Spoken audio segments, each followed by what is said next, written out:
1989, à Ingolstadt, dans les ateliers de développement d'Audi, une équipe d'ingénieurs fait face à un problème qui n'en est pas vraiment un.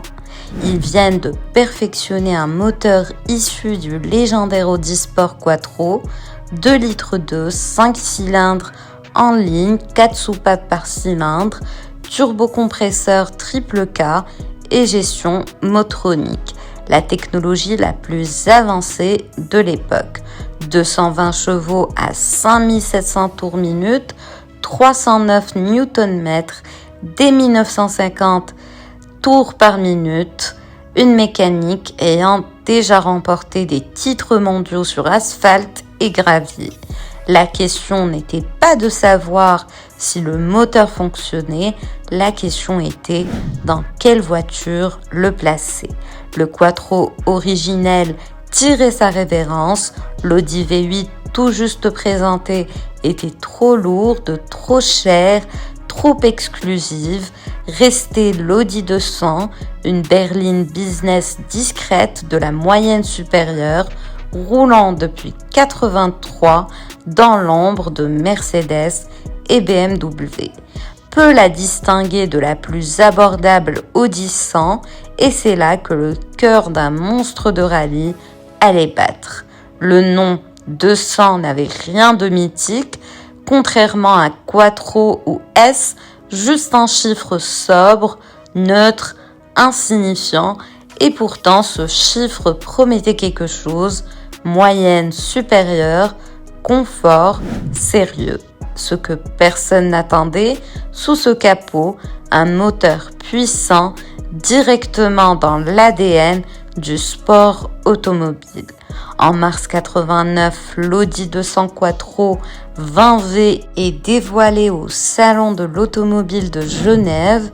Son look discret, ailes légèrement élargies, clignotants latéraux, pare-chocs volumineux, mais toujours dans les limites acceptables pour une berline business. De l'extérieur, la 220V ressemblait à son petit frère, la 100. Seuls les regards avertis notaient les passages de roues élargis, les jantes 7,5 x 15 pouces avec pneus 215-60 et des subtils changements de design. Sous le capot, tout changé, le 5 cylindres 2 litres de turbo à 20 soupapes n'était pas qu'une évolution, c'était une déclaration de guerre. Basé sur le moteur de l'Audi Sport Quattro, dont le petit frère avait fait la légende en championnat du monde des rallyes, il délivrait 220 chevaux, modeste aujourd'hui, mais en 89, 242 km/h, 0 à 100 en 6 secondes 6 pour une berline 4 portes ressemblant à une voiture de comptable. Pendant un temps, l'Audi 200 20V fut la berline de série la plus rapide au monde, pas un coupé sportif, pas un monstre V12, une berline business avec transmission intégrale Quattro, capable de transmettre ses 220 chevaux sur la route sous la pluie, la neige ou l'asphalte mouillé, comme si de rien n'était. Ce qui rendait la 220V exceptionnelle, ce n'était pas seulement la puissance brute, mais la manière dont elle était libérée. La gestion montronique contrôlait l'allumage et l'injection, mais régulait aussi la pression du turbo. Le différentiel central Torsen répartissait la puissance sur les 4 roues et un blocage arrière manuel ajoutait de la traction. Le châssis venait directement de l'Audi V8, plus large, plus bas et plus stable. Ajoutez-y des détails montrant qu'Audi n'avait pas simplement mis un moteur dans une berline, piston forgé avec refroidissement par huile, taux de compression 9,31, 4 soupapes par cylindre, rare même pour les sportifs de l'époque. La régulation du turbo garantissait une réponse progressive, civique, raffinée, presque trop polie pour la puissance délivrée. La Frankfurter Allgemeine Zeitung écrivait « il faut chercher très haut dans le classement automobile pour trouver une berline aussi impressionnante. 246 km/h et 7 secondes 5 de 0 à 100, des valeurs atteintes seulement par les BMW et Mercedes les plus chers, difficilement surpassables. Mais tandis que les experts s'extasiaient, le marché restait prudent. Fin des années 80, la moyenne supérieure était un champ de bataille. Mercedes dominait avec la W124 classe E, BMW avec la série 5 au châssis rigide et images sportives. Les deux avaient ce que Audi manquait, une image premium claire. Mercedes signifiait fiabilité et statut, BMW synonyme de dynamique et plaisir de conduite, Audi restait technique, Quattro, innovation appréciée seulement par les passionnés.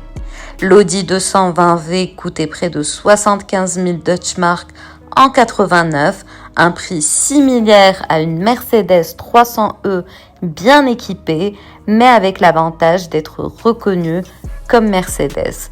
Le 220V de l'extérieur, un simple Audi 100, ceux qui le conduisaient savaient ce qu'ils avaient, les autres voyaient juste une berline business de plus. Ajoutez à la concurrence interne, l'Audi V8, 250 chevaux, V8, 3 litres 6, plus cher, prestigieux et plus lent que le 220V. Dilemme, ceux pouvant se payer un V8 ne voulaient pas d'un 5 cylindres, ceux désirant la performance du 20V pouvaient rarement payer ou ignorer son existence. La production du 220V mars 89 à mi-91, 2 ans, 4767 exemplaires exacts, berline et avant confondu, la série entière Audi 200C3, 94 000 unités, le 20V seulement 5%. Problème multifacette. Premièrement, personne ne le connaissait. Audi n'a pas fait de campagne publicitaire massive, pas de célébrité, pas de spot TV spectaculaire. Le 220V existait simplement pour ceux qui savaient ce qu'ils cherchaient. Deuxièmement, le design, sa discrétion, son défaut à une époque où le statut se lisait à la voiture, les acheteurs voulaient être vus. Le 220V roulait sous le radar, un loup déguisé en mouton, parfait pour les connaisseurs, frustrant pour ceux voulant impressionner.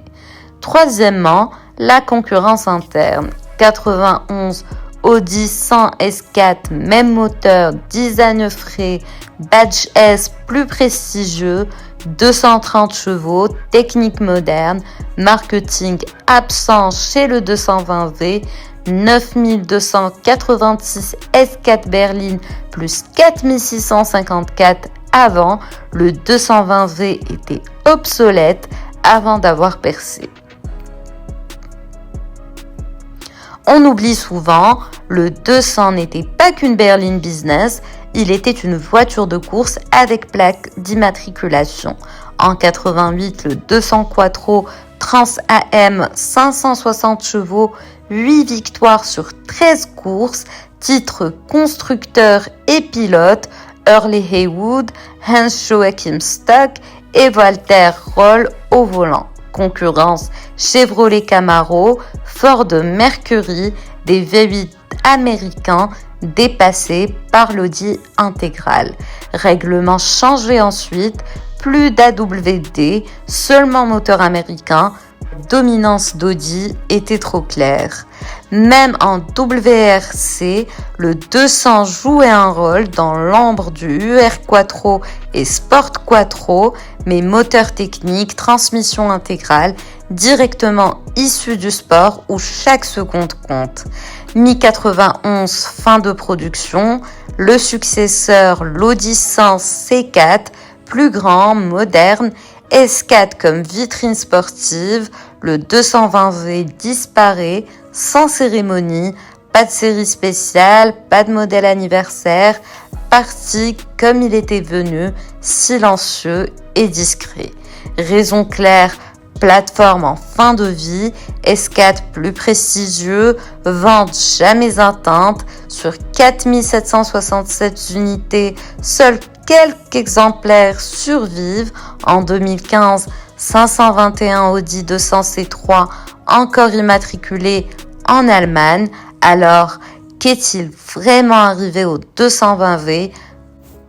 Pas faute de technique, pas plus rouillé que ses contemporaines, moteur légendaire, 5 cylindres, parcourant des centaines de milliers de kilomètres, rien d'exceptionnel.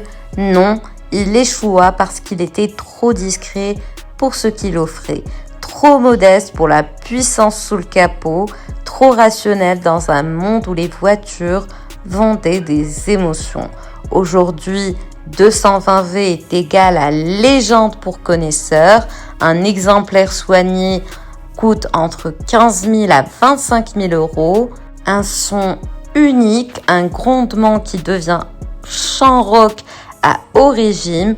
Quattro toujours impressionnant, discrétion, délivrant 220 chevaux. Ce n'est pas une voiture pour frimer, c'est pour ceux qui veulent sentir l'ingénierie brute et honnête, pour ceux voulant contrôle, traction et précision. Audi 220V est un anti-symbole de statut, un loup déguisé en mouton, aujourd'hui plus respecté qu'alors, une voiture prouvant que parfois les plus grandes légendes sont celles que personne ne voit jusqu'à ce qu'il soit trop tard. Et peut-être la plus grande ironie, Audi voulait prouver que techniquement, elle pouvait suivre n'importe qui. Elle l'a fait, personne ne l'a remarqué jusqu'à ce que les voitures disparaissent des chaînes.